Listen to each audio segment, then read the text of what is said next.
It is not new information that YNW Melly has been in hot water for years. With the possibility of a death sentence hanging over his head, things couldn't be more serious. But it's his recent footage that's really raised some eyebrows and gone viral, especially because of how he looked. Yes, the man needs an appointment with a barber, but that's not what is getting fans worried about this viral footage. Let's get into the details. YNW Melly appears in court. So, let's rewind to February 2019. Florida rapper YNW Melly, whose real name is Jamel Demons, gets arrested and slapped with 2 counts of first-degree murder. The police say Melly and his friend YNW Bortland, aka Cortland Henry, did the unthinkable. They allegedly murdered their own friends and tried to stage the scene like a drive-by shooting. Yeah, you heard that right, folks. This is some serious next-level drama. Fast forward to June 2023. Melly's back in the spotlight, not for a new track, but for his high-stakes trial. He pleads not guilty, standing firm on his innocence. But in a dramatic twist, the judge declares a mistrial. But that is not the end of the case, though. Melly heads back to court this fall, and if he's found guilty, he could be looking at the death penalty. Before fall, the man finds himself back in court for his latest appearance, where he smiles as he usually does, for the cameras. However, it was this moment during his last year's trial that has gained attention online. He appears to be praying and then blows a kiss. The mother of one of the victims found it disrespectful and walked out. Because I don't, what you praying for? Because you sitting over there like you don't got no remorse. Like every time I walk in, you smiling. You know, this ain't the time for that. This case is sad. This is serious. Recently, his attorneys have filed a motion to exclude certain phone conversations from the courtroom. These conversations between YNW Bortland, Melly's co-defendant, and his girlfriend, Junavia Molina, are deemed irrelevant by the defense according to court documents obtained by Hip Hop DX. The defense argues that the chats are mere small talk with no significant value to the trial and should be considered inadmissible hearsay, thus not used against their client. Now let's talk about Melly's current situation. He's been moved from Broward County Jail to the Paul Rain Detention Center in Pompano Beach, Florida. This maximum security spot keeps a close eye on inmates, with a limited movement and visitation through a non-breakable window using a built-in phone. It's definitely a tougher environment. Back in January, Judge John J. Murphy III was honest about pushing this trial forward. He declared that Melly's retrial for the alleged murders of YNW Sack Chaser and YNW Juvie would start on March 5th, or as soon as the case could be heard. The judge is clearly tired of the delays, noting Melly's been locked up for over 750 days awaiting trial. But as of now, the trial still hasn't kicked off. This is some high-stakes drama that's got everyone on edge, especially with the potential for the death penalty on the table. This kid from Gifford, Florida was blowing up. Just a month before all this went down, 19-year-old Melly dropped his mixtape, We All Shine, featuring none other than Kanye West, and his track Murder on My Mind had just hit gold. By January 2022, it's certified 6 times multi-platinum. In October 2018, Melly and his crew YNW Sack Chaser, YNW Juvie, Christopher Thomas Jr., and YNW Bortland were all chilling at a recording studio. Later that night, Williams and Thomas are found dead. Bortland drives them to the hospital, claiming it was a drive-by shooting. Suspicious, right? Especially since Melly and Bortland showed up in a music video the next day like nothing happened. Jump to February 13th, 2019. Melly's arrested, and the charges are heavy. The cops say Melly pulled the trigger, and Bortland tried to cover it up. If convicted, Melly could be looking at life behind bars, or even the death penalty. Melly, though, stays strong on social media, claiming his innocence and saying, "Unfortunately, a lot of rumors and lies are being said, but no worries, God is with me," though that post got deleted later. Melly's been facing some serious charges, but it seems like nothing's bringing his spirit down. Since his arrest, he's been getting mad love and support from the hip-hop community. One big name showing love is Atlanta's very own Future. On Melly's 20th birthday, Future hit up Instagram with a heartfelt shout-out, posting, "Free my little brother Melly" on his story. YNW Sack Chaser's family, on the other hand, are adamant that Melly is innocent. They made a statement to TMZ claiming that they will fully back the state's decision, whatever it may be. Their representative had some strong words saying, "If the state of Florida feels the death penalty is warranted in this case, then we 100% fully support it. YNW Melly should feel the exact fear and panic he so viciously and consciously brought upon his innocent victims." Ooh, that's some heavy stuff. Evidence against him.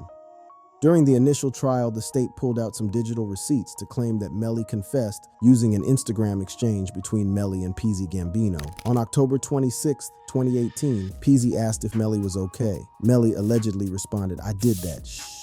But Melly's defense attorney, Stuart Adelstein, tried to poke holes in this by showing that Melly usually spelled that as dat in his messages. Prosecutor Christine Bradley countered this by showing that Melly did use the conventional spelling in some messages, and even in his song, Melly Fixed That. They also claimed that the shots came from inside the car surveillance footage captured Melly and his crew hopping into a Jeep before the fatal shooting. When the police found the vehicle hours later, Williams and Thomas were dead from gunshot wounds. Ballistic analysis suggested that the shots were fired from inside the car, specifically from where Melly was seen sitting. Although the gun was never found and no gunpowder residue was discovered on Melly, this evidence pointed towards an internal shooting rather than a drive-by.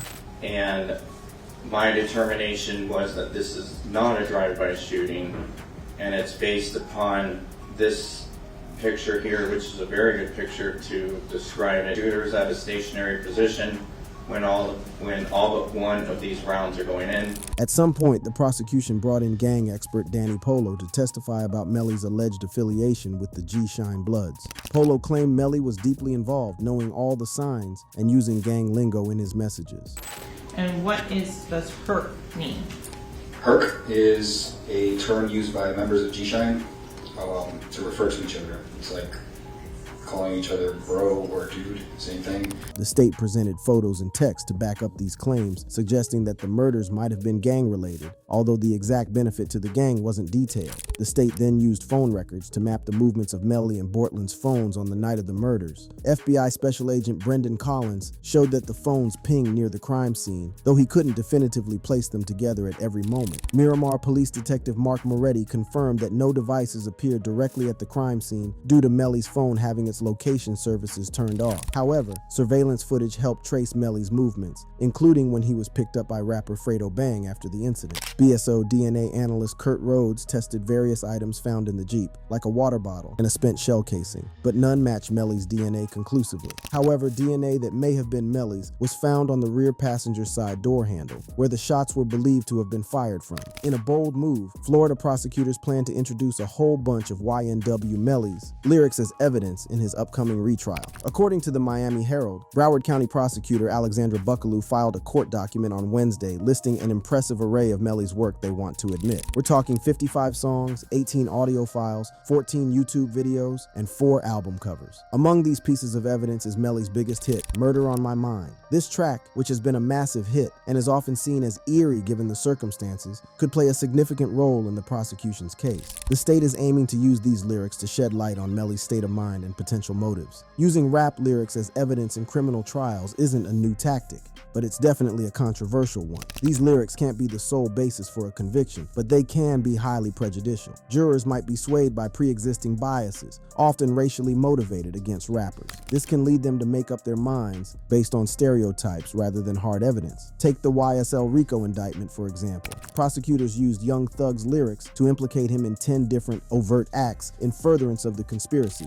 This case highlights the tricky line between artistic expression and real-life crime. It's a tactic that's been criticized for unfairly targeting hip-hop artists. Young Thug, Gunna, and over 24 associates from the Young Slime Life, YSL, label and artists collective faced a major indictment on gang-related charges last May. The 88-page grand jury indictment labeled YSL as a criminal street gang and detailed 182 acts, including members wearing clothing or accessories with slime to further the conspiracy. Individual charges range from murder and attempted robbery to aggravated assault with a weapon. Georgia prosecutors also accused all 28 defendants of violating the Racketeer Influenced and Corrupt Organizations Act by engaging in a pattern of illegal activities to acquire money and property. Controversially, rap lyrics from Grammy-nominated musicians, including a posthumous Juice WRLD single, are being used as evidence. Of the 28 defendants, 6, including star Young Thug, are set to stand trial. The trial began on November 27th in Atlanta and is expected to last most of the year. This isn't the first time rap lyrics have been introduced in court. In 2012, a Louisiana judge allowed some lyrics from 187 in Boosie's murder trial. When Bobby Shmurda faced gang-related charges in 2014, his hit Hot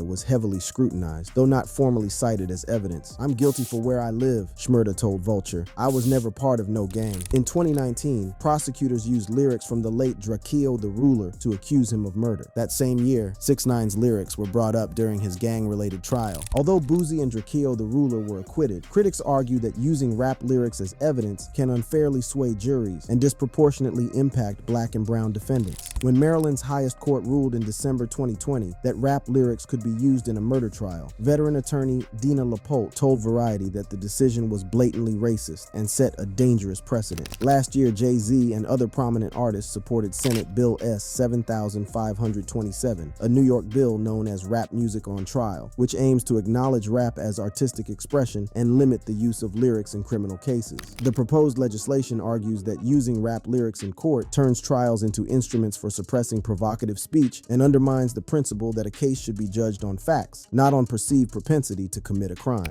The bill passed in committee in late January and is currently up for a Senate and Assembly vote. State Senator Brad Hoylman, who sponsored the bill, told Fox 5 NY, "No one ever thought that Johnny Cash was going to shoot a man in Reno just to watch him die, or Bob Marley shot a sheriff but spared a deputy." But that's exactly what prosecutors are trying to convince juries about across this country. The legislation, unveiled in November 2020, took a significant step forward on Tuesday, October 12, 2021, successfully passing through the Senate Codes Committee, marking its initial move toward a full Senate vote. Jay-Z has also lent his voice into this issue. His lawyer Alex Spiro has said, "This is an issue that's important to Jay-Z and all the other artists that have come together to try to bring about this change. This is a long time coming. Mr. Carter is from New York, and if he can lend his name and his weight, that's what he wants to do." Jay-Z's lawyer Alex Spiro, a partner at Quinn Emanuel Urquhart and Sullivan, told Rolling Stone. Spiro co-wrote the letter with University of Richmond professor Eric Nielsen, who authored Rap on Trial with University of Georgia law professor Andrea Dennis. Spiro noted that he and Jay-Z, who previously fought for racial diversity in arbitration panels leading to national reforms, view the proposed legislation as a bellwether that could influence other states. By changing the law here, you do a lot of good for the cases that it affects, but you also send a message that progress is coming. We expect it will be followed in a lot of places, Spiro said. Fat Joe also voiced his support, telling Rolling Stone back in 2022, "Our lyrics are a creative form of self-expression and entertainment, just like any other genre. We want our words to be recognized as art rather than being weaponized to get convictions in court. I hope the governor and all the lawmakers in New York take our letter into consideration, protect our artistic rights, and make the right decision to pass this bill." Before his tragic murder in 2021, Los Angeles rapper Drakeo the Ruler experienced this practice firsthand. Despite being acquitted in the 2016 murder of a 24-year-old man, Drakeo spent 3 years in prison as prosecutors built their case around lyrics from his song Flex Freestyle. Although investigators agreed he didn't pull the trigger, they used his lyrics to argue he brought armed associates to target another rapper, RJ, who wasn't even at the party. "I didn't even think they could do that," Caldwell, Drakeo said. "I heard about them doing it before, but it was just the way they were doing it, how they were using it against me. It didn't make no sense. It was just crazy." Senator Bailey stated that the new bill aims to prevent such practices in New York by requiring a strong factual nexus between the art and the facts of the case, rather than allowing creative expression to form the basis of a criminal theory. Presuming a defendant's guilt based solely on musical genre or creative expression is antithetical to our foundational rights and perpetuates the systemic racism embedded in the criminal justice system through discriminatory conflations of hip-hop and rap with criminality, Bailey said in a statement Tuesday. 750 days and awaiting trial. The case against YNW Melly appeared strong, but the wheels of justice were slow to turn. Pre-trial proceedings dragged on, with Melly's legal team pushing for his release on bond. The prosecution vehemently opposed, citing the severity of the charges and the potential risk of flight. The judge sided with the prosecution, and Melly remained incarcerated, his future hanging in the balance. Why the delay? The complexity of the case, coupled with the meticulous gathering of evidence, contributed to the postponement of the trial. COVID-19 further complicated matters, causing widespread delays and disruptions in court systems across the country. YNW Melly's continued incarceration without trial has become a point of contention and a topic of heated discussion. Supporters rallied for his release, while others pointed to the seriousness of the charges as justification for his detention. The legal issues share a lot of similarities with the case of Tamor Trayvon McIntyre, known as Tay K, whose own legal troubles became a cautionary tale of a young artist's potential and pitfalls. Still not sure how that matters? Let me take you through a small digression of what happened to Tay K. In July 2016, 2016, Tay-K was arrested and charged with capital murder for his involvement in the home invasion. Due to his age, he was placed under house arrest while awaiting trial. However, Tay-K had no intention of staying confined. On March 27, 2017, Tay-K cut off his ankle monitor and fled. His escape turned into a nationwide manhunt, and Tay-K documented his life on the run through social media and his music. During his time as a fugitive, Tay-K traveled across several states, evading law enforcement and continuing his criminal activities. While on the run, Tay-K was involved in another murder. On April 23, 2017, in San Antonio, Texas, Tay-K allegedly participated in the robbery and shooting of 23-year-old Mark Anthony Saldivar. Witnesses reported that Saldivar had been arguing with Tay-K and his associates over a drug deal before being shot and killed. This incident added another murder charge to Tay-K's already extensive criminal record. During his time as a fugitive, Tay-K released the song The Race, which detailed his life on the run and his defiance of the law. The song, accompanied by a video showing Tay-K posing next to his own wanted poster, quickly went viral. The Race became a symbol of his rebellious lifestyle and garnered millions of views, thrusting Tay-K into the spotlight. The track's success, however, also highlighted the grim reality of his crimes and the victims left in their wake. Tay-K's run from the law ended on June 30th, 2017, when he was captured by U.S. Marshals in Elizabeth, New Jersey. His arrest brought an end to a tumultuous period that had captured national attention. However, his legal battles were far from over. In July 2019, Tay-K was found guilty of murder and 3 counts of aggravated robbery related to the 2016 home invasion. He was sentenced to 55 years in prison for the murder of Ethan Walker and additional years for the robbery charges. Later in November 2019, he was indicted on a capital murder charge for the death of Mark Saldivar. If convicted, Tay-K could face the death penalty or life imprisonment without parole. Prosecutors are adamant that if they let him leave, they will have another Tay-K situation on their hands. The prolonged pretrial detention of YNW Melly has caused a lot of public debate and media coverage, with many questioning how fair the justice system is. The rapper's case has been the go-to case when people talk about the issues surrounding pretrial incarceration, especially when it has to do with cases involving high-profile defendants and serious charges. For Melly, the extended time behind bars without a trial has had significant implications. Legally, it has afforded his defense team more time to build a robust case, but personally, it has meant enduring the harsh realities of incarceration and the mental toll that comes with uncertainty. The delay has also impacted his career, putting a halt to touring, recording, and other professional opportunities that could have flourished during this time. The public response to Melly's situation has been mixed. His fans have rallied behind him, launching social media campaigns, petitions, and hashtags like #FreeMelly, calling for his release and a fair trial. They argue that the justice system is punishing him prematurely, without a conviction, and that he should be granted bond while awaiting trial. Conversely, critics of Melly point to the severity of the charges and the potential danger he could pose to the community if released. They cite the need for justice for the victims and their families, emphasizing that the safety of others must be a priority. The media has played a significant role in shaping the narrative around Melly's case. News outlets and true crime podcasts have delved into the details of the charges, often drawing comparisons to other high-profile cases, such as that of Tay-K. The sensational nature of the allegations, combined with Melly's celebrity status, has made the case a fixture in tabloid headlines and online discussions. The fear is that if Melly were to be released on bond, there is a risk, however small, that he could attempt to flee or engage in further criminal activity. This concern is amplified by the notoriety and influence that come with his status as a successful artist. The judge's decision to deny bond reflects a desire to mitigate these risks and prevent a repeat of the Tay-K scenario. The implications of Melly's prolonged detention extend beyond his individual case. It has sparked discussions about the balance between the rights of the accused and the need to protect the community. Advocates for criminal justice reform have used Melly's case to highlight the broader issues of bail reform and the conditions of pretrial detention facilities. As the legal proceedings inch forward, the court of public opinion remains divided. Melly's supporters continue to clamor for his release, while others stand firm in the belief that the seriousness of the charges justifies his continued incarceration. The media continues to follow every development, feeding the public's insatiable appetite for the latest twist in this ongoing legal saga. Judicial considerations are heavily influenced by the nature of the charges against Melly. First-degree murder is among the most serious charges in the criminal justice system, often carrying the possibility of life imprisonment or even the death penalty. In such cases, judges are more inclined to deny bond due to the perceived risk of flight and the potential threat to public safety if the accused were to be released. Another factor at play is the strength of the prosecution's case. If the evidence against the accused appears strong and suggests a high likelihood of conviction, the court may deem it necessary to keep the individual in custody. This is particularly true if there are concerns that the defendant could influence witnesses, tamper with evidence, or commit further crimes if not detained. The strategy behind denying bond also also involves the concept of leverage. By keeping Melly in custody, the prosecution may be able to apply pressure, potentially leading to a plea deal or cooperation with the investigation. This tactic is often used in high-stakes cases where the prosecution seeks to secure a conviction without the unpredictability of a jury trial. The potential impact on the trial itself is significant. Pretrial detention can affect the defendant's ability to participate in their defense actively. Being in jail limits Melly's communication with his legal team, access to resources, and ability to gather supportive evidence. This can create a sense of urgency for the defense to expedite the trial, which may or may not work in their favor. Public perception is another critical element influencing judicial decisions.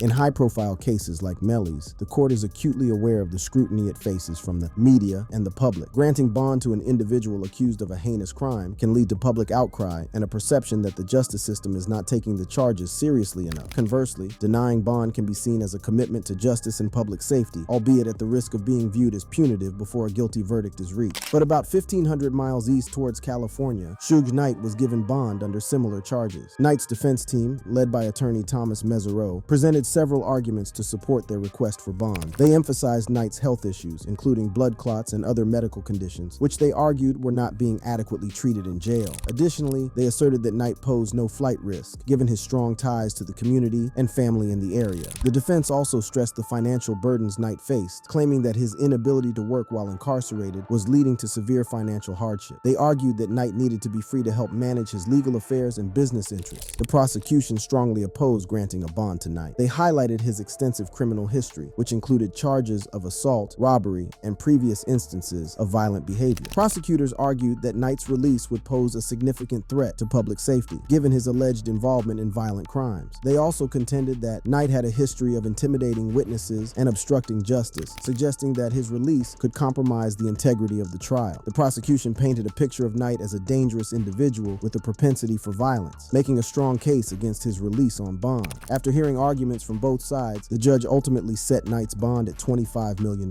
This amount was one of the highest bonds in California history and reflected the court's assessment of Knight as a high-risk defendant. Knight's legal team argued that the bond was excessive and effectively denied him the possibility of release. Despite the high bond amount, Knight's legal team attempted to reduce it. In subsequent hearings, the bond was lowered to $10 million, still a substantial sum. Ultimately, Knight was unable to post bond and remained in custody throughout his trial. Now back to Melly's case. Regardless of what you think is the reason Melly has not been freed, there seems to be no end in sight for this case. That brings us to the end of this video. For more videos like this, click on the cards on your screen